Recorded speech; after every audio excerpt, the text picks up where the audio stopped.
पाँच सोपारी हो पाँच नारियलवा पाँच दस बिरवा के पान एतनी तिलक बेटी के भैया चढ़ावे दिहले है दूल्हे रम के हाथ बिचवाया आंगनवा से बोलै बेटा के पापा बेटा कई तिलक बड़ी थोड़ बिचवाया आंगनवा से बोलै बेटा के चाचा बेटा कई तिलक बड़ी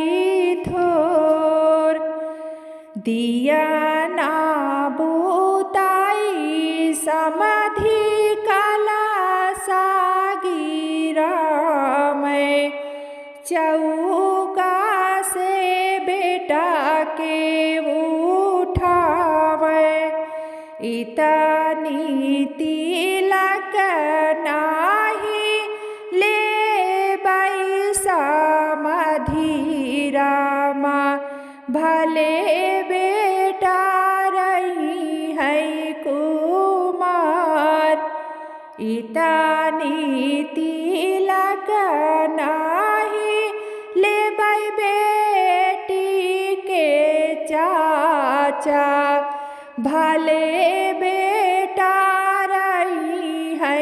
कुमार इतनी तिलक नाही लेबै बेटी के भैया भले बेटा रही है कुमार सिरवा के पगड़ी उतर ले बेटी के पापा धरे ले समाधि जी के पाँव सिरवा के पगड़ी उतर ले बेटी के भैया धरे ले है जीजाजी के पाँव जे करे ना होई है समाधि तना दहेजवा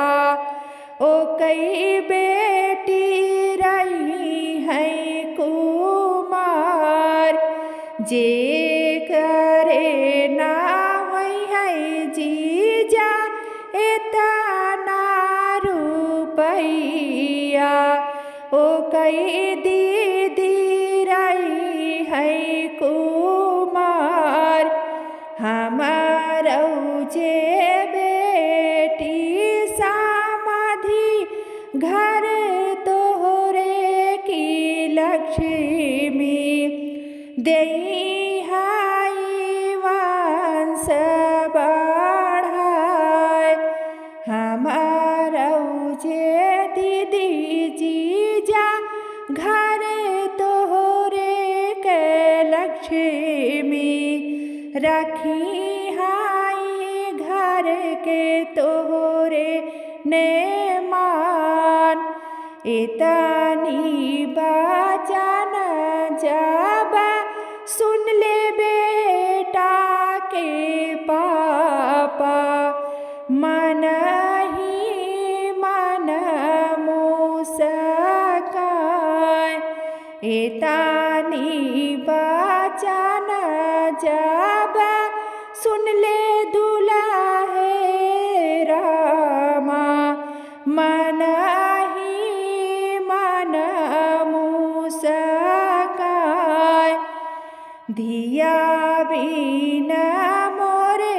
समाधि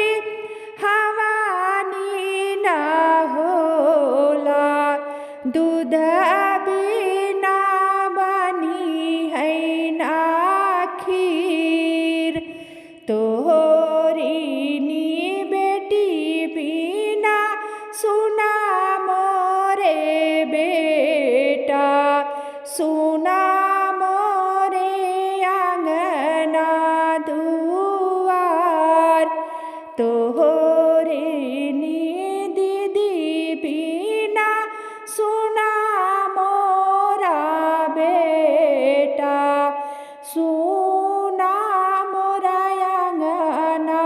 दुआर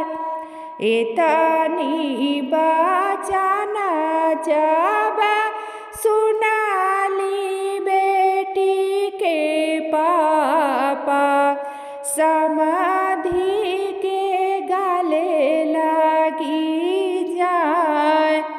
एतनी बचन जब सुनाली बेटी के भैया जीजाजी के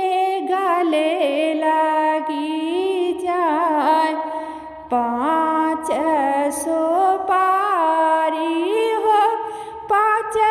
ही नरियलवा 5 10 बिरवा के पान एतना ही तिलक बेटी के भैया चढ़ावै दिहल है दुल्हारम के हाथ इतनी तिलक बेटी के भैया चढ़ावै दिहल